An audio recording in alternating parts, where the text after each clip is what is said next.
Welcome back to TNBC Max. நான் உங்கள் ஜெயபால்.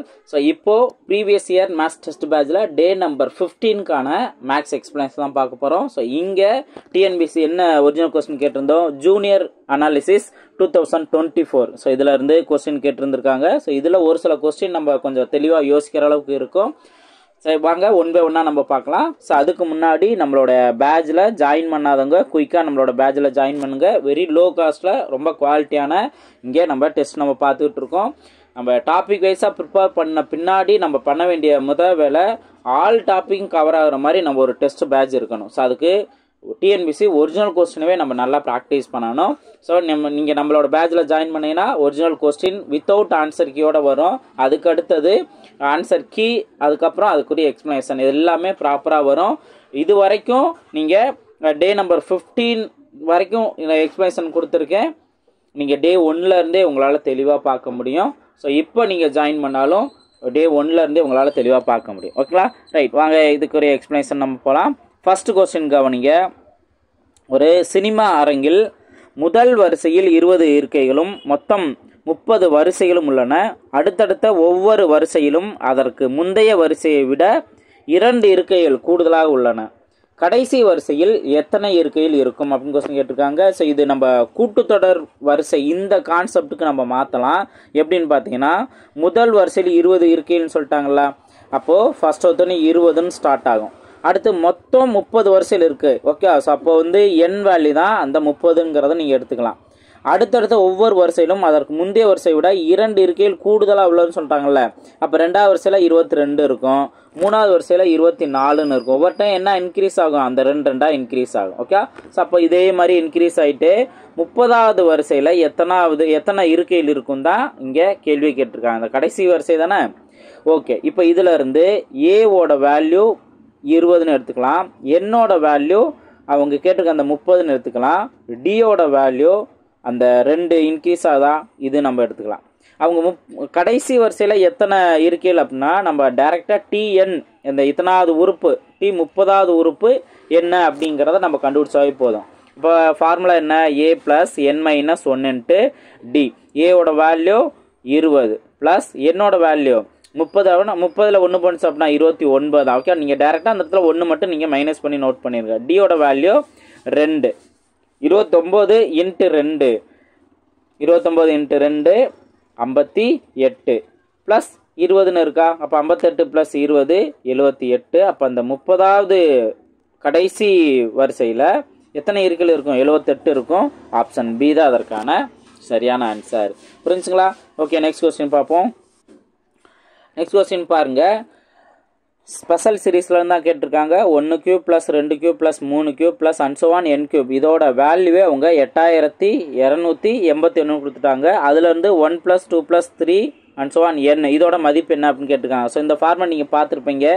அதாவது இயல் எண்களின் கூடுதல் இந்த ஃபார்முலா, இயல் எண்களின் கணங்களின் கூடுதல் இந்த ஃபார்முலா நம்ம பார்த்தோம் அப்படின்னா இங்கே ஸ்கொயர்டு வந்திருக்கும், இங்கே அந்த ஸ்கொயர்டு இல்லாமல் இருக்கும். அதாவது இப்போ ஃபார்முலா நான் ரிவைஸ் பண்ணுறேன். இங்கே என்ன வரும், n plus n minus 1 sorry n into n plus 1 into divided by 2.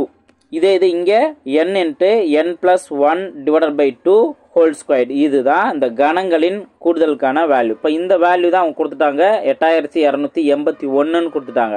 அப்போ நம்ம இதில் இருந்து அந்த ஸ்கொயரை மட்டும் நம்ம கேன்சல் பண்ணிட்டோம் அப்படின்னா நம்மளுக்கு தேவையான இந்த n into n plus 1 divided by 2 கிடச்சிரும். அப்போ நம்ம என்ன பண்ணணும், இதை ரூட் எடுத்துட்டாவே போதும். ஸோ ரூட் எடுக்கலாமா, இதுக்கு ஒரு சூப்பரான ஒரு ஷார்ட்கட் இருக்குது, நல்லா தெளிவாக கவனிங்க. இப்போ 1ன்னு முடிகிற மாதிரி ஸ்கொயர் நம்பர் என்ன இருக்குது, 1 ஸ்கொயர் 1ன்னு முடியும், 9 ஸ்கொயர் என்னன்னு முடியும், 81. 1ன்னு முடியுதா. அடுத்து நீங்கள் இந்த ஸ்கொயர் வேல்யூவில் இந்த அடுத்த நம்பரை நீங்கள் கேன்சல் பண்ணணும். மீதி 81ன்னு இருக்கா, சாரி 82ன்னு இருக்கா. இதுக்குள்ளே வரக்கூடிய வர்க்க எண் என்ன, 9 ஸ்கொயரோட வேல்யூ 81ன்னு வரும். ஓகேவா. சப்போ இது 91 ஸ்கொயராக இருக்கலாம் அல்லது 99 ஸ்கொயராக இருக்கலாம். இதுதான் நீங்கள் அடுத்தது செக் பண்ண வேண்டியது. நெக்ஸ்ட்டு ரொம்ப சூப்பராகவே இது 2ல் எது வரும் அப்படின்னு தெரிஞ்சுக்கலாம். இப்போது 81 நம்ம அதுக்குள்ளே வரக்கூடிய ஸ்கொயர் நம்பர். இதுக்கு அடுத்து 82க்கு அடுத்து வரக்கூடிய ஸ்கொயர் நம்பர் என்ன, 100ன்னு இருக்கா. இப்போது இந்த 82ங்கிற நம்பர் இதுக்கு நியரஸ்ட்டாக இருக்கா, இதுக்கு நியரஸ்ட்டாக இருக்கா? ஸோ 81க்கு நியரஸ்ட்டாக தானே இருக்குது.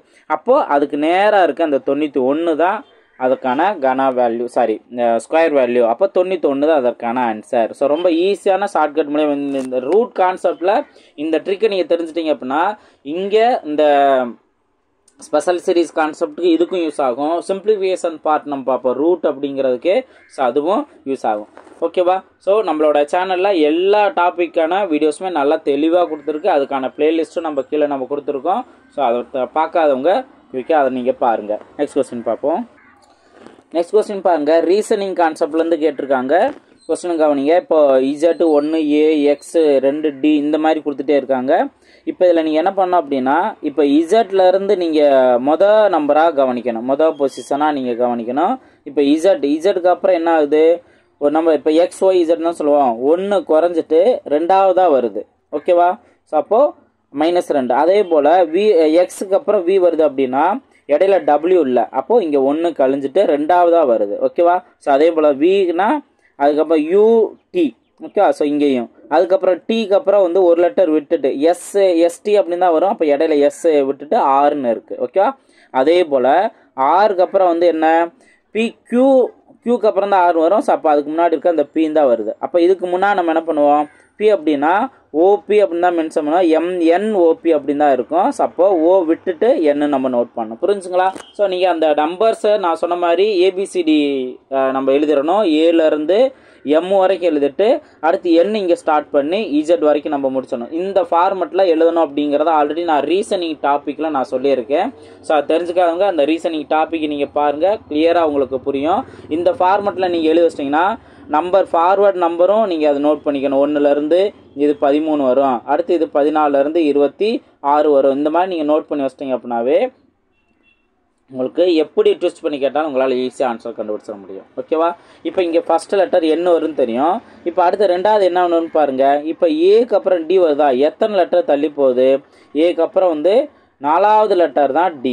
ஓகே. அப்போ +4. அதே போல் தான் Dக்கு அப்புறம் 4ஆவது லெட்டர் பாருங்கள், EFG விட்டுட்டு ABCD EFG இது 3, அதாவது 3 இன்க்ரீஸ் ஆகுது அப்படிங்கிற மாதிரி நீங்கள் மைண்டில் வச்சுக்கலாம். ஓகே. அதுக்கப்புறம் 3 இன்க்ரீஸ் ஆகுமா, GHI இடையில 2 விட்டுட்டு 3ஆவது லெட்டர் தான் J. அதே போல் JKL இடையில விட்டுட்டு Mன்னு வருது. ஓகே. அதே போல் NO விட்டுட்டு P அப்படின்னு வருது. அதுக்கப்புறம் 2 லெட்டர் விட்டு லாஸ்ட் லெட்டர் நோட் பண்ணணுமா, என்ன வரும், Pன்னு வருது. அதுக்கப்புறம் PQR விட்டுட்டு Sன்னு வரணும். ஓகே. அப்போ NS இதுதான் கடைசி 2 லெட்டர். அப்போ அதுலேருந்தே நம்மளால் கிளியராக தெரியும் ஆப்ஷன் ஏ தான் அதற்கான சரியான ஆன்சர். சார் ஓகே சார், இப்போ ஒருவேளை 2 ஆப்ஷனில் இந்த மாதிரி NSன்னு வந்திருந்து இடையில நம்பர் மட்டும் மாறி இருந்தால் என்னங்க சார் பண்ணுறது? அப்போ இடையில உள்ள நம்பர் எப்படி வந்துச்சு அப்படிங்கிறத இங்கே தெரிஞ்சுக்கணும் அப்படின்னு நினச்சிங்கன்னா ஃபஸ்ட்டு இந்த மொதல் இடத்துல 1ன்னு இருக்கா, அடுத்து 2ன்னு இருக்கா, அடுத்து 6ன்னு இருக்குது, நெக்ஸ்ட்டு 21ன்னு இருக்குது, அதுக்கப்புறம் 88, அதுக்கப்புறம் 445 இருக்குது. அதுக்கு அடுத்து என்ன அப்படின்ட்டு இப்போ 1ன்னு இருக்கா, 1ஓட எதை மல்டிபிள் பண்ணுறோம், 1 மல்டிபிள் பண்ணிவிட்டு, அதாவது 1 மல்டிபிள் பண்ணிவிட்டு +1 போடுங்க. அப்போ என்ன வரும், 1 × 1 +1 2ன்னு வரும். இப்போ இந்த 2 எடுத்துகிட்டு தான் அடுத்து இப்போ 1க்கு அடுத்துனா அடுத்து 2 நம்ம மல்டிபிள் பண்ணணும், +2. அப்போ 2 4, 4 + 2 6 அப்படிங்கிறது கிடைக்கும் அடுத்த நம்பர். இப்போ அடுத்தது பாருங்கள், இந்த 6 எடுத்து தான் இப்போ 2க்கு அப்புறம் என்ன பண்ணணும், 3 + 3. அப்போது 6 × 18, 18 + 3 21 கிடச்சிருச்சா. 21ங்கிறது அதுக்கடுத்து இந்த 21 தான் நம்ம 4ஆல் மல்டிபிள் பண்ணி +4. அப்போது 21 × 4 84, 84 + 4 88. நெக்ஸ்ட் என்ன வரும், 88 × 5 + 5. இதை நீங்கள் மல்டிபிள் பண்ணணும் அவசியம் இல்லை. ஒன்ஸ் நீங்கள் கரெக்டாக வருது அப்படிங்கிறத ஒரு 3லே நீங்கள் செக் பண்ணிட்டீங்கன்னா அடுத்து இதை மட்டும் நோட் பண்ணிவிட்டு இப்போது அடுத்து 4 × 4ஆல் மல்டிபிள் பண்ணிட்டு 4 ஆட் பண்ணணும், அடுத்தது 5ஆல் மல்டிபிள் பண்ணி 5 ஆட் பண்ணணும், அதுக்கு அடுத்தது 445 6ஆல் மல்டிபிள் பண்ணிட்டு 6 ஆட் பண்ணணும். இதை மட்டும் நீங்கள் ஃபாஸ்ட்டாக பண்ணாவே போதும்.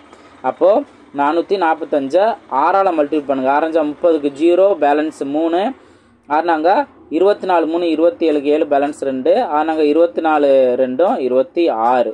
இப்போ நம்ம 6ஆல் ஆட் பண்ணணுமா, ஸோ 6 ஆட் பண்ணோம்னா 2 6 7 6 தான் இதற்கான ஆன்சராக கிடைக்கும். அப்போ நடுவில் என்ன வரணும், 2 6 7 6 வரணும். ஸோ ஆப்ஷன் ஏ தான் அதற்கான சரியான ஆன்சர். புரிஞ்சுங்களா? ஸோ எப்படி டைம் சேவ் பண்ணணும், நம்ம லெட்டர்ஸ் கண்டுபிடிச்சோம்னாவே இதான ஆன்சர் இதுதான் அப்படிங்கிறத நம்ம சூஸ் பண்ணிட்டோம். இருந்தாலும் ஒரு ப்ராக்டிஸ்க்கு நம்பரில் ஏதாவது மாற்றம் எப்படி வந்துச்சு அப்படிங்கிறத நம்ம தெரிஞ்சுக்கிறோம். ஓகேங்களா? நெக்ஸ்ட் கொஸ்டின் பார்ப்போம். நெக்ஸ்ட்டு இதே போல் ரீசனிங் கான்செப்ட் தான் கேட்டிருக்காங்க. ஸோ இங்கே ஜே, இஜட்டு, கே. அப்போது நம்ம என்ன பண்ணணும், ஃபார்வேர்டில் இருக்க மொதல் நம்பர்லாம் நம்ம செக் பண்ணணும். ஜே இருக்கா, ஜேக்கு அப்புறம் கே வருது அப்படின்னா ஆக்சுவலாக வந்து ஐஜேகே ஒரு நம்பர் இன்கேஸ் ஆகுதா, ஜேகே அடுத்தது -2ன்னு வருது. ஓகே, ஐன்னு வந்துருச்சா, அதாவது +1 ஐஜேகே +1 வந்திருக்கு. கேக்கு அப்புறம் பார்த்தோம் அப்படின்னா -2ன்னு வந்திருக்கு. ஓகேவா? ஸோ ஐஜேகே -2 மறுபடியும் என்ன ஆகும் அப்படின்னு பார்த்தீங்கன்னா, இப்போ இங்கே -2 அப்படின்னா அடுத்தது +3. ஏன்னா +1 -2 அப்போ ப்ளஸ் மைனஸ் மாறி மாறி வருது 1 2 3ல. அப்போ +3 அப்படின்னா இப்போ ஐக்கு அப்புறம் வந்து +3னா என்ன வரும், ஐக்கு அப்புறம் JKL தான் வரும். ஓகேவா? +3 அப்படின்னா எல் நம்ம நோட் பண்ணிடலாம். இப்போ அடுத்து நம்ம கன்ஃபார்ம் பண்ணிக்கலாம். அடுத்து என்ன வரணும், -4 அப்படின்னு வரணும். அப்போது எல்லுக்கு அப்புறம் -4H அப்படின்னு பார்த்துக்கணும். அப்போ பாருங்கள், இப்போ HIJKL அப்போ வந்து இப்போ இங்கே -4 அப்படிங்கிற போது எல்லுக்கு அப்புறம் -4னா அந்த ஹச் வருதா, கரெக்டாக வருதா? ஓகே, அப்போ நம்ம பண்ணியிருக்கிறது கரெக்டு. அப்போ அடுத்தது என்ன வரும், +5 அப்படின்னு வருமா? அப்போ ஹச்சுக்கு அப்புறம் +5 என்ன அப்படிங்கிற பாருங்கள், HIJKLM வருதா? அப்போ 5 1 2 3 4 5வது லெட்டர் வருது. ஓகேவா? ஸோ அப்போ நம்ம இந்த மேலே கண்டுபிடிச்சிருக்க ஃபார்மெட்டு கரெக்டு. இப்போ ரிவர்ஸில் பார்க்கணும். ரிவர்ஸில் பாருங்கள், இப்போ இங்கே லாஸ்ட்லேருந்தே பாருங்கள், பிக்கு அப்புறம் இருக்குது ஒரு லெட்டர் விட்டுட்டு PQR, அதுக்கப்புறம் ஒரு லெட்டர் விட்டுட்டு தானே வரணும், RST அப்படிங்கிறதா இங்கே வரணும். அப்போது டீயும் இருக்கா, LT ஆப்ஷன் 2 ஆப்ஷனில் இருக்குது. அப்போ நடுவில் இருக்க நம்பரை தான் நம்ம செக் பண்ணணும். நடுவில் இருக்க நம்பர் பாருங்கள், இப்போ நீங்கள் மற்றது கரெக்டானு செக் பண்ணுறதுக்கு ஒவ்வொரு லெட்டர் விட்டு விட்டு தான் அடுத்தடுத்தது வந்திருக்கும். ஓகே, V, X, Z இதெல்லாம் வந்திருக்கு. இப்போ நடுவில் இருக்க நம்பரை கவனிங்க, 2 4 7 அடுத்து இங்கே என்ன வரும்னு தெரியாது, 16 இருக்குது, 22 இருக்குது. ஓகேவா? இப்போது 2ஓட எவ்வளவு இன்க்ரீஸ் ஆகிருக்கு, 2 இன்க்ரீஸ் ஆகிட்டு 4ன்னு வந்திருக்கு. அடுத்து 4ஓட 3 இன்க்ரீஸ் ஆகிட்டு 7ன்னு கிடச்சிருக்கு. அப்போது +2 +3 அதுக்கப்புறம் என்ன வரும், +4 தான் வரும். அப்போ 7 + 4 11. இப்போ 11க்கு அப்போ 4 அப்படின்னா அடுத்தது 5 அடுத்து 6 தானே. பாருங்க, எல்லாமே கரெக்டாக வரும். அப்போ 11 தான் அதற்கான ஆன்சர். ஆப்ஷன் டி தான் அதற்கான சரியான ஆன்சர். புரிஞ்சா? ஸோ இதை நான் ஆல்ரெடி நிறையா வீடியோவில் நான் மென்ஷன் பண்ணதான், ரீசனிங் கான்செப்ட்லேருந்து கோடிங் டிகோட்லேருந்து கண்டிப்பாக ஒரு 2 அல்லது 3 கொஸ்டின் வரலாம். அதனால நீங்கள் ஏபிசிடியை அந்த நான் சொன்ன ஃபார்மெட்டில் ஒன்ஸ் நீங்கள் எழுதி வச்சிட்டிங்க அப்படின்னா, ஏன்னா ப்ரீவியஸ் கொஸ்டின் நம்ம அதானே பார்த்தோம். அப்போ ஒன்ஸ் நீங்கள் அந்த ப்ராப்பராக நீங்கள் நோட் பண்ணி வச்சிட்டிங்க அப்படின்னாவே நம்ம ரொம்ப டைம் எடுக்காமல் குயிக்காக, ஒரு சில நேரத்தில் நம்ம அந்த நேரத்தில் யோசிக்கும் போது மிஸ்டேக் ஆக வாய்ப்பு இருக்குது. அப்போ நம்ம ஆல்ரெடி ஃபர்ஸ்ட் ஒருத்தரையும் பார்க்கும்போதே ப்ராப்பராக ஏலேருந்து M அடுத்து Nலேருந்து Z வரைக்கும் நம்ம எழுதி வச்சிடணும். அதோட நம்பரையும் எழுதி வச்சிடணும் அப்படிங்கிறத நான் ஆல்ரெடி சொல்லியிருக்கேன். இதை நீங்கள் கரெக்டாக நீங்கள் ஃபாலோ பண்ணிட்டீங்க அப்படின்னாவே இந்த மாதிரி கொஸ்டின் வந்துச்சு அப்படின்னா குயிக்காக அது எத்தனை பொசிஷன் தள்ளி போயிருக்கு அப்படிங்கிறதெல்லாம் கரெக்டாக உங்களால் கண்டுபிடிச்சிட முடியும். ஸோ அதை ரெகுலராக ஃபாலோ பண்ணிக்கோங்க. நெக்ஸ்ட் கொஸ்டின் பார்ப்போம். நெக்ஸ்ட் கொஸ்டின் பாருங்கள், ப்ராபபிலிட்டியிலேருந்து கேட்டிருக்காங்க. 2 சீரான பாடுகள் முறையாக ஒரே நேரத்தில் உருட்டப்படுகின்றன. 2 பாடுகளிலும் ஒரே முகமதிப்பு கிடைக்கும் வாய்ப்புகள் எத்தனை அப்படின்னு கொஸ்டின் கேட்டிருக்காங்க. இந்த மாதிரி வாய்ப்புகள் எத்தனை, அதாவது 2 பாகடை யூஸ் பண்ணிட்டு ஒரே முகமதிப்பு வரணும் அப்படின்னு சொல்லிட்டாங்க அப்படின்னாவே அதோட மொத்த வாய்ப்புகள் 6 தான். அதாவது என்ன, இப்போ 2 பாடு அப்படின்னா முதல் பாடில் 1 2வது பாடில் 1 இந்த மாதிரி நம்ம நோட் பண்ணும்போது ஒரு பாடைக்கு மொத்தமே 6 நம்பர் தான். அப்போ 2 பாடிலுமே 6 வரைக்கும் வந்து கிடைக்கும். இதுதான் ஸ்டாண்டர்டாக, இதுதான் 6 தான் அதற்கான ஆன்சர் அப்படிங்கிறத நீங்கள் சூஸ் பண்ணிடலாம். இப்போ வார்த்தையை கவனிக்கணும். கிடைக்கும் வாய்ப்புகள் எத்தனைன்னு கேட்டிருக்கிறதுக்கும் கிடைக்கக்கூடிய நிகழ்தகவு என்ன அப்படின்னு கேட்கறதுக்கும் வித்தியாசம் இருக்குது. இப்போ வாய்ப்புகள் 6 நம்ம தெரிஞ்சுக்கிறோம். நிகழ்தகவு அப்படின்னு கேட்டாங்கன்னா மொத்த வாய்ப்பு 2 பாடுன்னா மொத்த வாய்ப்பு 36, அதில் 6 வாய்ப்பு மட்டும் தான் இருக்குது. அடிச்சு கொடுத்தோம்னா 1/6. ஸோ அதான் நீங்கள் அந்த வார்த்தையில் நீங்கள் நல்லா கவனிக்க வேண்டியது இருக்குது. ஓகேவா? ஒரு சில நேரத்தில் இதை கூட 1/6ன்னு கூட ஆப்ஷனில் கொடுத்து, ஆனால் வாய்ப்புகள்னு கேட்டிருந்தாங்கன்னா நம்ம அவசரத்தில் 1/6ன்னு நோட் பண்ணிடக்கூடாது. வாய்ப்புகள்னு கேட்டிருக்கனால 6 மட்டும்தான் அதுக்கான ஆன்சர். புரிஞ்சுங்களா? ஸோ இதை கவனமாக நம்ம நோட் பண்ணணும். நெக்ஸ்ட் கொஸ்டின் பார்ப்போம். நெக்ஸ்ட் கொஸ்டின் பாருங்க, ரீசனிங்ல சீட்டிங் அரேஞ்ச்மெண்ட்ல இருந்து கொஸ்டின் கேட்டிருக்காங்க. ஸோ நல்லா கவனிங்க.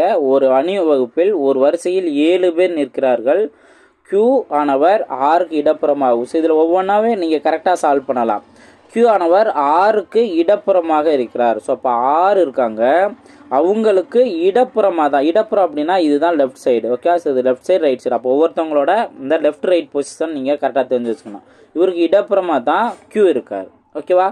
அதே போல் Pக்கு வலப்புறமாகவும் நிற்கிறார். அப்போ Q ஆனவர் ஆருக்கு இடப்புறமாக நிற்கிறாரு, ஆனால் Pக்கு வலப்புறமா. அப்போ வந்து Pக்கு வலப்புறம்னா P இந்த சைடு தான் இருப்பார். இதுதானே அவருக்கு right hand side. Okay, so அப்போது இது ஒரு ஃபார்மட் கரெக்டாக நோட் பண்ணிடணும். இப்போ அடுத்தது கவனிங்க, O ஆனவர் Nக்கு வலப்புறமாகவும். அப்போது தனியாக நோட் பண்ணுறோம். O ஆனவர் Nக்கு வலப்புறம். அப்போ வலப்புறம் அப்படின்னா இந்த சைடு தான் நம்ம நோட் பண்ணணும். அடுத்தது தான் Pக்கு இடப்புறம் மென்ஷன் பண்ணியிருக்காங்க. அப்போ Pக்கு இடப்புறம்னா இந்த சைடு தானே. இங்கே இப்போ தான் நம்ம ஆல்ரெடி நம்ம நோட் பண்ணி வச்சதுலேருந்து லிங்க் பண்ண முடியும். அப்போ ஆல்ரெடி P இருக்காரு, இவருக்கு இடது சைடு இந்த O இருப்பார், அதுக்கடுத்து N இருக்காரு. இந்த மாதிரி நம்ம தெரிஞ்சுக்கலாம். புரிஞ்சுங்களா? தனியாக லிங்க் ஆகாத வரைக்கும் நம்ம தனியாக நோட் பண்ணணும். யாரோடையாவது நம்ம ஆல்ரெடி நோட் பண்ணி வச்சுருக்கிறதுலேருந்து யாரோடையாவது லிங்க் ஆனிச்சு அப்படின்னா அப்போ தான் நம்ம கன்ஃபார்மாக நோட் பண்ண முடியும். அடுத்தது பாருங்க, இவ்வாறு S ஆனவர் ஆருக்கு வலப்புறமாகவும். அப்போது S ஆனவர் வந்து ஆருக்கு வலப்புறம் அப்படின்னா ஆல்ரெடி ஆருக்கு வந்துட்டு வலப்புறம் இங்கே இந்த சைடு இருக்கா, இது ஆருக்கு வலப்புறமாகவும். அடுத்தது என்ன, Tக்கு இடப்புறமாகவும் இருக்கார். அப்போ லாஸ்ட்டில் இருக்கிறது T தான். Tக்கு இடப்புறம்னா இந்த சைடு தான் வரும். அப்போ கரெக்டாக நம்ம நோட் பண்ணிட்டோம். இதுதான் அந்த ஆர்டர். இப்போ அவங்க கேட்டிருக்கிறது என்ன, அந்த வரிசை நடுவில் நிற்பவர் யார் அப்படின்னு கேட்டிருக்காங்க. ஸோ இந்த சைடு 3 பேர், இந்த சைடு 3 பேர். அப்போ நடுவில் நிற்கிறது Q மட்டும்தான். Q தான் அதற்கான ஆன்சர். புரிஞ்சுங்களா? ஸோ இந்த மாதிரி சீட்டிங் அரேஞ்ச்மெண்ட்டில் அவங்க கொடுத்துருக்கிறதுல கரெக்டாக கண்டிஷன் நோட் பண்ணணும். லெஃப்ட் ரைட் எந்த சைடு வரும் அப்படிங்கிற நோட் பண்ணணும். இது ஸ்ட்ரெயிட்டாக உட்கார மாதிரியும் சொல்லுவாங்க, ரவுண்டாக உட்கார மாதிரியும் சொல்லுவாங்க. ஸோ இதெல்லாம் வந்து நல்லா ப்ராக்டிஸ் பண்ணிக்கணும். நெக்ஸ்ட் கொஸ்டின் பார்ப்போம். நெக்ஸ்ட் கொஸ்டின் பாருங்க, A என்பவர் ஒரு வேலையை 12 மணி நேரத்தில் முடிப்பார். B மற்றும் C அந்த வேலையை 3 மணி நேரத்திலும், A மற்றும் C அந்த வேலையை 6 மணி நேரத்திலும் செய்து முடிப்பார். அதே வேலையை B தனியே எவ்வளவு மணி நேரத்தில் செய்து முடிப்பார் அப்படின்னு கேட்டிருக்காங்க. ஸோ இதில் வந்து ஷார்ட்கட் மூலமா ஆன்சர் கண்டுபிடிச்சிடலாம். இப்போ A 12 மணி நேரமா, ஸோ ஏங்கிற ஒரு 12 மணி நேரம் நோட் பண்ணிடலாம். அடுத்தது B மற்றும் C ரெண்டையும் சேர்த்து தான் சொல்லியிருக்காங்க 3 மணி நேரம். அப்போது B + C எத்தனை மணி நேரம், 3 மணி நேரம். நெக்ஸ்ட்டு A மற்றும் C இவங்களே 2 பேர் சேர்த்து தான் சொல்லியிருக்காங்க 6 மணி நேரம். அப்போது A மற்றும் C இவங்க எத்தனை மணி நேரத்தில் செய்கிறாங்க, 6 மணி நேரத்தில் செஞ்சால் B தனியே எவ்வளோ மணி நேரத்தில் செய்வார். அப்போது Bயோட அந்த திறன் என்ன அப்படிங்கிறத நம்ம கண்டுபிடிக்கணும். இந்த ஷார்ட்கட் நான் சொல்லியிருக்கேன். ஃபர்ஸ்ட் என்ன பண்ணணும், 3க்கு எல்சிஎம் எடுக்கணும். எல்சிஎம் எடுத்தோம்னா பெரிய நம்பரே மற்ற நம்பருக்கும் எல்சிஎம்மாக வரும். அப்போது இந்த எல்சிஎம் 12 அப்படின்னு நம்ம எடுத்துக்கலாம். இந்த எல்சிஎம் தான் என்ன வேலை, மொத்த வேலை அப்படின்னு நம்ம தெரிஞ்சுக்கலாம். ஓகேவா? இப்போ அவங்களோட திறன் நோட் பண்ணுங்கள். இப்போ வேறு ஒன்றும் இல்லை, 12ஓட எதை மல்டிபிள் பண்ணால் 12, இந்த எல்சிஎம் 12 கிடைக்கும். 1 தானே, அப்போ 1 தான் திறன். ஓகே, இப்போ இதுக்கு நேராக என்ன இருக்குது, ஏ தானே இருக்குது. ஏவோட திறன் தான் இந்த 1 அப்படிங்கிறத நீங்கள் கன்ஃபார்ம் பண்ணிக்கலாம். ஓகே, அது ஆல்ரெடி நான் சொல்லியிருக்கேன். தெரியாவுங்க டைம் அண்ட் ஒர்க்கில் இந்த ஏபிசிடி கான்செப்ட் இதெல்லாம் நான் சொல்லியிருக்கேன். ஸோ அந்த வீடியோ நல்லா தெளிவாக பாருங்கள். இப்போது B + C தான். இப்போ 3ன்னு இருக்கா, 3ஓட எதை மல்டிபிள் பண்ணால் 12 கிடைக்கும். 4 தானே, அப்போது இது 4. இந்த 4 தான் திறன். யார் 2 பேர்த்தோட திறன், Bயும் Cயும் சேர்ந்த திறன் தான் அந்த 4 அப்படின்னு புரிஞ்சுக்கணும். அதே போல் இங்கே 6ன்னு இருக்குது, 6 × 2 தானே 12. அப்போ 2 தான் இங்கே B + Cயோட திறன். ஓகேவா? இப்போ அவங்க என்ன கேட்டிருக்காங்க, பியோட திறன் என்னன்னு கண்டுபிடிச்சா தான் இங்கே டிவைட் பண்ண முடியும், மொத்த வேலையோட டிவைட் பண்ண முடியும். அப்போ நம்ம என்ன குழு எடுத்துக்கணுங்கிற நல்லா கவனிங்க. இப்போது இங்கே B இங்கே இருக்குது. அப்போ இதை நம்ம தெரிஞ்சுக்கணும்னா ஃபஸ்ட்டு சியோட வேல்யூ தெரிஞ்சுக்கணும். சியோட வேல்யூ எப்படி தெரிஞ்சுக்கலாம், A + Cன்னு இருக்கா, இந்த A + Cலேருந்து தெரிஞ்சுக்கலாம். இப்போ ஏவோட திறன் என்ன, நம்ம ஃபஸ்ட் ஒருத்தன்னு கண்டுபிடிச்சு பாருங்க, ஏவோட திறன். அப்போ ஏவோட திறன் 1 அப்படின்னா பியும் A + Cயோட சேர்ந்த திறன் என்ன, 2. இங்கே திறனில் தான் நீங்கள் கம்பேர் பண்ணணும். A + Cயோட சேர்ந்த திறன் 2. இப்போ ஏவோட திறன் 1 அப்படின்னா சிக்கு என்ன சப்ஸ்டியூட் பண்ணால் மொத்தமாக 2ன்னு கிடைக்கும். சிக்கும் 1ன்னே சப்ஸ்டியூட் பண்ணால் தான். அப்போ இதுலேருந்து என்ன தெரிஞ்சுக்கிறோம், சியோட திறன் 1 தான் அப்படின்னு நம்ம தெரிஞ்சுக்கிறோம். இப்போ நம்ம என்ன பண்ணலாம், இந்த ரெண்டாவதுல கண்டிஷனில் அப்ளை பண்ணலாமா. அப்போ B + C இவங்க 2 பேர்த்தோட சேர்ந்த திறன் என்ன, 4. ஓகே, மறந்துடக்கூடாது 4. அப்போது சிக்கு 1ன்னு சப்ஸ்டியூட் பண்ணுறேன். மொத்தம் நம்மளுக்கு 4 கிடைக்கணும். பிக்கு என்ன வேல்யூ சப்ஸ்டியூட் பண்ணால் நம்மளுக்கு 4 கிடைக்கும், பிக்கு 3ன்னு சப்ஸ்டியூட் பண்ணாதான். அப்போ இதில் இருந்தே தெரிஞ்சிருச்சு பியோட திறன் 3, பியோட திறன் 3. இது தெரிஞ்சால் போதும், டைரெக்டாக இந்த மொத்த வேலையை டிவைட் பண்ணி ஆன்சர் கண்டுபிடிச்சிடலாம். அப்போது 4 3 12 தானே, அப்போது 4 மணி நேரத்தில் பி வேலை முடிப்பார். ஆன்சர் கண்டுபிடிச்சோமா? ஸோ இந்த ட்ரிக்கு நீங்கள் தெரிஞ்சிட்டீங்க அப்படின்னா போதும். டைம் அண்ட் ஒர்க்கில் இந்த மாதிரி கான்செப்ட், அதே போல் ஜாயினிங் அண்ட் லீவிங் மெத்தட், இதில் தான் உங்களுக்கு என்ன பண்ணுவாங்க, மாற்றி மாற்றி ட்விஸ்ட் பண்ணி கேட்பாங்க. அதை ஈஸியாக இந்த மாதிரி ட்ரிக்கை யூஸ் பண்ணி ஆன்சர் கண்டுபிடிச்சிடலாம். புரிஞ்சுங்களா? ஸோ நல்லா தெளிவாக நோட் பண்ணிடுங்க. நெக்ஸ்ட் கொஸ்டின் பார்ப்போம். நெக்ஸ்ட் கொஸ்டினும் டைம் அண்ட் ஒர்க்கில் இருந்து தான். 10 விவசாயிகள் 21 நாட்கள் ஒரு நிலத்தை உழுது முடிக்கிறார்கள் எனில் அதே நிலத்தை 14 விவசாயிகள் எத்தனை நாட்கள் முன்னதாக உழுது முடிப்பார்? இது வந்து PST/W அப்படிங்கிற கான்செப்டில் நம்ம பார்க்கலாம் சொல்லியிருக்கேன்ல. இங்கே என்ன கொடுத்துருக்காங்க, பர்சன் டேஸ் மட்டும் கொடுத்துருக்காங்க. அப்போ அதை மட்டும் எடுத்துக்கலாம். பர்சன் 10 விவசாயிகள் 21 நாட்களில் உழுது முடிக்கிறாங்க. அதே நிலத்தை 14 விவசாயிகள் எத்தனை நாளில் முடிப்பாங்க? 7 அடிச்சு விடுங்க. இங்கே 2 டைம் வரும், இங்கே 3 டைம் வரும். அடுத்து ஓரன் 2, ஐ 2 10. அப்போ ஐ 2 10. நெக்ஸ்ட்டு ஓகே, இங்கே கொஸ்டின் நல்லா கவனிக்கணும். இவங்க பார்த்தோம் அப்படின்னா 15 நாளில் வேலையை முடிப்பாங்க. ஆனால் அவங்க கேள்வி கேட்டிருக்கிறது எத்தனை நாட்கள் முன்னதாக உழுது முடிப்பார். கொஸ்டினை நல்லா கவனிக்கணும். நம்ம ஒருவேளை ஆப்ஷன், நல்ல வேலை ஆப்ஷனில் 15ன்னு கொடுக்கல. ஒருவேளை கொடுத்துருந்தாங்கன்னா நம்ம அவசரத்தில் 15 நம்ம சூஸ் பண்ணியிருப்போம். என்ன, எத்தனை நாட்கள் முன்னதாக உழுது முடிப்பார்? அப்போ முன்னாடி இருந்தவங்க 21 நாளில் முடித்தாங்க. இவங்க 15 நாளில் வேலை முடிக்கிறாங்கன்னா 6 நாளைக்கு முன்னாவே முடிச்சிடுறாங்க. ஸோ ஆப்ஷன் ஏ தான் அதற்கான சரியான ஆன்சர். புரிஞ்சுங்களா? ஸோ அவசரப்பட்டு நம்ம மிஸ்டேக் பண்ணிடக்கூடாது. ஓகேவா? நெக்ஸ்ட் கொஸ்டின் பார்ப்போம். நெக்ஸ்ட் கொஸ்டின் பாருங்கள். மென்சுரேஷன் 3D பார்ட்லேருந்து கேட்டிருக்காங்க. ஜஸ்ட் ஃபார்முலாவை தான் இங்கே கேட்டிருக்காங்க. ஒரு அரைக்கோளத்தின் மொத்த பரப்பு அதன் ஆரத்தினுடைய வர்க்கத்தின் டேஷ் மடங்காம அப்படின்னு கொஸ்டின் கேட்டிருக்காங்க. அப்போ நம்ம என்ன தெரிஞ்சிருக்கணும், அரைக்கோளத்தோட மொத்த பரப்புக்கான ஃபார்முலா தெரிஞ்சிருக்கணும். அரைக்கோளத்துக்கான மொத்த பரப்புக்கான ஃபார்முலா 3πr². அதில் அவங்க என்ன கேட்டிருக்காங்க, அதன் ஆரத்துடைய வர்க்கத்தின். அப்போ r² தனியாக நம்ம எடுத்துடணும். r² தனியாக எடுத்துட்டோம் அப்படின்னா மீதி எத்தனை மடங்கு அப்படின்னா அதோட எதை மல்டிபிள் பண்ணுறோம், 3π தானே. அப்போ 3π தான் அதற்கான ஆன்சர். ரொம்ப சிம்பிளானதான். நெக்ஸ்ட் கொஸ்டின் பார்ப்போம். நெக்ஸ்ட் கொஸ்டின் பாருங்கள். இதுவும் மென்சுரேஷன் 3D பார்ட்டில் இருந்து தான். கூம்பு இந்த கான்செப்ட் வந்து கேட்டிருக்காங்க. ஒரு கூம்பின் அடிப்புற ஆரம் மும்மடங்காகவும் அதன் உயரம் 2 மடங்காகவும் மாறினால் அதன் கன அளவு டேஷ் மடங்காக மாறும் அப்படின்னு கொஸ்டின் கேட்டிருக்காங்க. ஃபஸ்ட்டு இந்த மாதிரி ஒரு மடங்குன்னு மாறுது அப்படிங்கிற கான்செப்டில் கேட்டாங்க அப்படின்னாவே ஃபஸ்ட்டு ஒரிஜினல் ஃபார்முலாவே எழுதணும். கூம்போட கன அளவு என்ன வரும், 1/3πr²h. ஓகே, ஸோ ஃபார்முலா நல்லா ப்ராக்டிஸ் பண்ணி வச்சுருக்கணும். ஓகே, இப்போது இந்த இதில் இருந்து அவங்க என்ன மாற்றம் பண்ணியிருக்காங்க, ஆரம் மும்மடங்காக மாறுது அப்படின்னா ஆரோட வேல்யூ 3r நம்ம சப்ஸ்டிட் பண்ணணும். ஓகேவா? அதே போல் உயரம் 2 மடங்காக மாறுது அப்படின்னா ஹச்சோட வேல்யூ 2h அப்படின்னு நோட் பண்ணணும். இதில் நீங்கள் ஒரு விஷயம் கவனிக்க வேண்டியது என்ன அப்படின்னு பார்த்தீங்கன்னா, நீங்கள் ஃபஸ்ட்டு அவங்க கொடுத்துருக்க வேல்யூயை கரெக்டாக இந்த சேஞ்சஸ் நம்ம பண்ணி அப்ளை பண்ணிடணும். அப்போ 1/3π ஆர் அப்படிங்கிறப்பெல்லாம் நீங்கள் ப்ராக்கெட் நோட் பண்ணுங்கள். ஆருக்கு போல் நம்ம 3r சப்ஸ்டிட் பண்ணி தான் ஸ்கொயர் நோட் பண்ணணும். ஒருவேளை நீங்கள் ப்ராக்கெட் நோட் பண்ணாமல் விட்டுட்டீங்க அப்படின்னா உங்களை அறியாமல் கேர்லெஸ் மிஸ்டேக் பண்ணிடுவீங்க. அதே போல் ஹச் வேல்யூங்கிறத 2h நீங்கள் ஸ்கொயர்டு வந்ததுனால நீங்கள் அந்த ப்ராக்கெட்டில் நோட் பண்ணி பண்ணுறீங்க. இதை ஃபஸ்ட்டு என்ன பண்ணணும், நீங்கள் 3 அவசரப்பட்டு அடிச்சிடக்கூடாது. 1/3π இங்கே வந்து ஸ்கொயர் பண்ணுறோம் அப்படின்னா 9, இங்கே r² வரும், இன்ட்டு 2h அப்படின்னு வரும். இப்போ நம்ம பழைய ஃபார்முலாவுக்கு ஏற்றாப்படி மாற்றிட்டு மீதி நம்பரெல்லாம் தனியாக நோட் பண்ணணும். அப்போ பழைய ஃபார்முலா என்ன இருக்குது, 1/3πன்னு இருக்கா. அப்போ 1/3π நான் நோட் பண்ணிடுறேன்.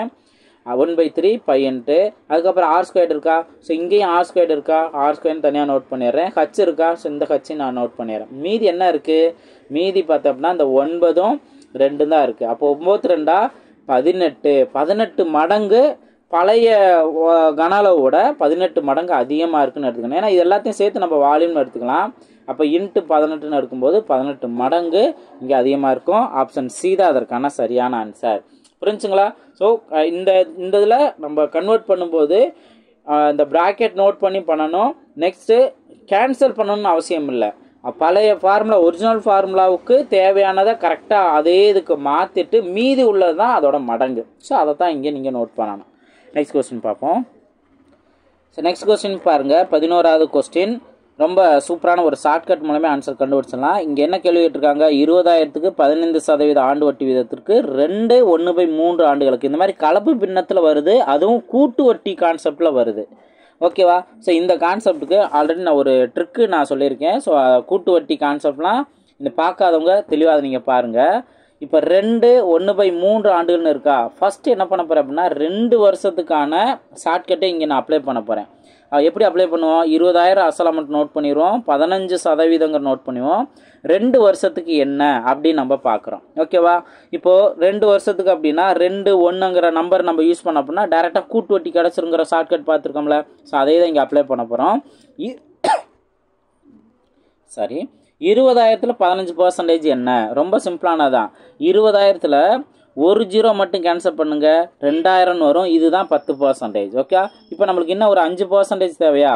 10ல் பாதி தானே 5%. அப்போ 2,000ல் பாதி என்ன? 1000. இது எல்லாத்தையும் கூட்டினீங்கன்னா 3,000 கிடைக்கும். 3,000 தான் 15%. இப்போ இன்ட்டு 2ன்னு அப்ளை பண்ணி இங்கே 6,000 நம்மளுக்கு கிடைக்கும். ஓகேவா? அதுக்கு அடுத்தது இந்த 3,000ல் தான் நம்ம 15% பார்க்க முடியும். 3,000ல் ஒரு 0 லாஸ்ட் ஒரு 0 கேன்சல் பண்ணுங்க, 300. இதுதான் 10%. இதில் பாதி தான் 5%. அப்போ 300ல் பாதி என்ன? 150. அப்போ மொத்தத்துக்கு ஆட் பண்ணால் 450. 450 தான் 15%. இதை ஆட் பண்ணால் 450 தான் அப்படியே கிடைக்கும். இந்த ரெண்டையும் வந்துட்டு ஆட் பண்ணிடுங்க. 6,450 அப்படிங்கிறது 2 வருஷத்துக்கான கூட்டு வட்டியாக கிடைக்கும். இப்போ நம்மளுக்கு அந்த மீதி 1/3 காலம் இருக்கா? ரொம்ப சிம்பிளானதான். அவங்க 15% கொடுத்துருக்காங்கல்ல. இப்போ 15%-ஐ நீங்கள் 1/3 மல்டிப்ளை பண்ணீங்க அப்படின்னா 5 தானே கிடைக்கும். அடுத்து நெக்ஸ்ட் நம்ம என்ன பண்ண போகிறோம்னா 5% மட்டும் நம்ம கண்டுபிடிக்க போகிறோம். ஆனால் அதுக்கு முன்னாடி நீங்கள் என்னென்னா இந்த 20,000 அசல் அமௌண்ட்டில் இருந்து இந்த 6,450 கூட்டிட்டு தான் அந்த பர்டிகுலர் வேல்யூக்கு தான் நீங்கள் என்ன பண்ணணும், 5% கண்டுபிடிக்கணும். ஸோ இது ரொம்ப சிம்பிளாகவே நம்ம ஆன்சர் கண்டுபிடிச்சலாம். ஃபார்முலா எதையுமே நம்ம அப்ளை பண்ண அவசியம் இல்லை. அப்போ இங்கே என்ன வரும்னு பாருங்கள், 26,450. இதில் தான் 5% கண்டுபிடிக்கணும். எப்படி 5% கண்டுபிடிக்கலாம்? இப்போ நான் ஆல்ரெடி சொல்லியிருக்கேன், ஒரு 0 கேன்சல் பண்ணால் இதுதான் 10% சொல்லியிருக்கேன். இப்போ 10ல் பாதி தானே 5. அப்போ இதையும் நம்ம பாதியாக டிவைட் பண்ணுங்கள். அப்போ ஓர் 2 2 6, இங்கே 2 4, இங்கே 2 4, பேலன்ஸ் 1 வரும். அப்போ அங்கே பாயிண்ட் சேர்த்துட்டோம்னா ஒரு 0 சேர்த்துக்கலாம். 2 10. அப்போது 1322.5. அவங்க என்ன கேட்டிருக்காங்க? கூட்டு வட்டி தான் கேட்டிருக்காங்க. கிடைக்கக்கூடிய கூட்டு வட்டி என்ன அப்படின்னு தான் கேட்டிருக்காங்க. ஆல்ரெடி 2 வருஷத்துக்கு கிடைச்ச கூட்டு வட்டியையும் இப்போ 5% அந்த 1/3 கிடைச்ச கூட்டு வட்டியும் ஆட் பண்ணிட்டாவே போதும். 0.5 இங்கே 2ன்னு வரும், இங்கே 7ன்னு வரும். 4 + 3 7, 1 + 6 7. அப்போ 772.5 எங்கே இருக்குது? ஆப்ஷன் சியில் இருக்குது. இது அதுக்கான சரியான ஆன்சர். புரிஞ்சா? ஸோ இந்த மாதிரி கலப்பினத்தில் வருதுன்னு சொல்லிட்டு கன்ஃபியூஸ் ஆக வேணாம். அழகாக இந்த ஷார்ட்கட் யூஸ் பண்ணி ஆன்சர் கண்டுபிடிச்சலாம். நெக்ஸ்ட் கொஸ்டின் பார்ப்போம். நெக்ஸ்ட் கொஸ்டின் பாருங்க. ஸோ இதுவும் கூட்டு வட்டி கான்செப்ட் தான். இந்த கொஸ்டின் ரிப்பீட்டடாக கேட்டுக்கிட்டே இருக்காங்க. இதே 2024 கொஸ்டின்லேயே இதே ஒரு 2-3 டைம் கேட்டாங்க. ஸோ இதை நல்லா தெளிவாக நீங்கள் பாருங்கள். ஓகே, இப்போ இங்கே என்ன பண்ண போகிறோம், ஒரு அசலானது 2 ஆண்டுகளில் ஆண்டுக்கு 4% கூட்டு வட்டியில் 2028 ஆகிறது எனில் அந்த அசலானது அப்படின்னு கொஸ்டின் கேட்டிருக்காங்க. இப்போ இந்த கான்செப்ட் என்ன பண்ணுவோம், அசல் எவ்வளோன்னு தெரியாது. அப்போ எக்ஸ்ன்னு எடுத்துக்கணும். மொதல் வருஷம் 4% இன்க்ரீஸ் ஆகுது. அப்போ 100 + 4 104/100. இப்போ 2வது வருஷம் தானே, 2 வருஷம்னால 2 டைம் 104/100 நோட் பண்ணிட்டாவே போதும். இப்போ இது மொத்தம் அமௌண்ட்டாக எவ்வளோ கிடச்சிருக்கு, 2028ன்னு கிடச்சிருக்கு. இதை சிம்பிளை பண்ணால் நம்மளுக்கு தேவையான ஆன்சர் வந்துடும். 2ஆல் அடிச்சு கொடுங்க. ஸோ 52ன்னு கிடைக்கும். இங்கே நான் 2ஆல் அடிச்சுக்கிறேன், ஏன்னா பெரிய நம்பரை முடிஞ்ச அளவுக்கு சின்ன நம்பராக மாற்றுறேன். அப்போ 1014ன்னு வரும். இந்த வேல்யூயை நான் 2ஆல் அடிச்சு கொடுக்குறேன், 52ன்னு தான் வரும். இங்கே 5 0 சேர்த்து இப்போ 14னா 7. ஓகே, 507. இப்போ மறுபடியும் நான் இந்த நம்பரை 2ஆல் அடிச்சு கொடுக்குறேன். என்ன வரும், 26ன்னு வரும். கீழே 50ன்னு கிடைக்கும். அதே போல் தானே இங்கேயும் 26/50ன்னு கிடைக்கும். ஓகே, இப்போ நெக்ஸ்ட்டு மறுபடியும் 2ஆல் அடிச்சு கொடுத்தா இங்கே 13 வரும், இங்கே 25ன்னு வரும். அதே போல் இங்கேயும் 13 25. இப்போ நான் 13ஆல் அடிச்சு கொடுக்குறேன். 13 13 3 13 39. ஓகேவா? மீதி என்ன கிடைக்கும், இப்போ 50ல் 39 போன்ஸ் அப்படின்னா பேலன்ஸ் 11 இந்த 7 சேர்த்துட்டோம் 117. 117 அப்படின்னா 13 × 9 117. அப்போ 9ங்கிறத நோட் பண்ணிடலாம். ஓகே கேன்சல் பண்ணிட்டோமா. இப்போ அடுத்தது 1 13 13 3 13 39. இப்போ மல்டிபிள் பண்ண வேண்டிய நம்பர் என்னன்னா கீழே இருக்க 25 × 25 என்ன ஆகும் 625 அப்படின்ட்டு இங்கே 625ன்ட்டு நம்ம 3ஆல் மல்டிபிள் பண்ணிடலாம். அப்போ 625 × 3 என்ன வரும்? இப்போது 25 3ஆல் மல்டிபிள் பண்ணால் 75, 600 3ஆல் மல்டிபிள் பண்ணால் 1800. அப்போது 1875ங்கிறதா அதற்கான ஆன்சர். ஆப்ஷன் ஏ தான் அதற்கான சரியான ஆன்சர். ஸோ ரொம்ப சிம்பிளாகவே நம்ம ஆன்சர் கண்டுபிடிச்சோன்னா இது நம்ம ரிப்பீட்டடாக பார்த்துக்கிட்டு இருக்க கொஸ்டின். ஓகேவா? ரைட். ஸோ இப்போ நம்ம மொத்தம் இது வரைக்கும் 12 கொஸ்டின் பார்த்துருக்கோம். இது 13வது கொஸ்டின் பாருங்கள். இது ஃபஸ்ட்டு பார்ட்டில், இது லாஸ்ட் கொஸ்டின்.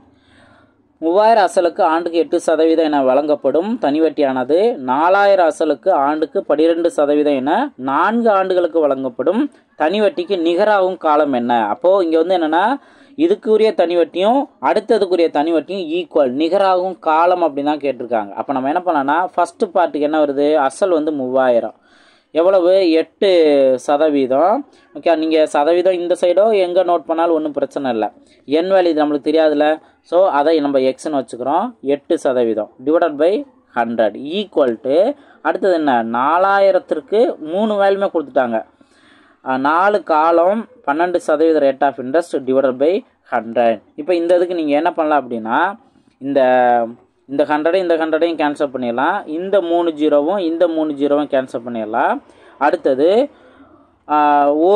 ஒரு நாள் 4 2 8. ஓகேவா? அதே போல் இங்கேயும் 1 2 6 12, மறுபடியும் 1 3 3 2 3 6. அப்போ இங்கே மல்டிபிள் பண்ண வேண்டிய இங்கே எக்ஸ் மட்டும்தான் இருக்கும். இங்கே மல்டிபிள் பண்ண வேண்டிய நம்பர் 4 2 4 2 8. அப்போ 8 வருஷம் அப்படிங்கிறது தான் இதற்கான சரியான ஆன்சர். ஈஸியாக நம்ம இதற்கான ஆன்சரை கண்டுபிடிச்சிடலாம். நெக்ஸ்ட் கொஸ்டின் பார்ப்போம். இது ஃபஸ்ட்டு பார்ட்டில் 13வது கொஸ்டின். ஃபஸ்ட்டு பார்ட் நம்ம கம்ப்ளீட்டாக முடிச்சோம். அடுத்த செகண்ட் பார்ட்டில் ரிமைனிங் 12 கொஸ்டின் நம்ம பார்க்கலாம்.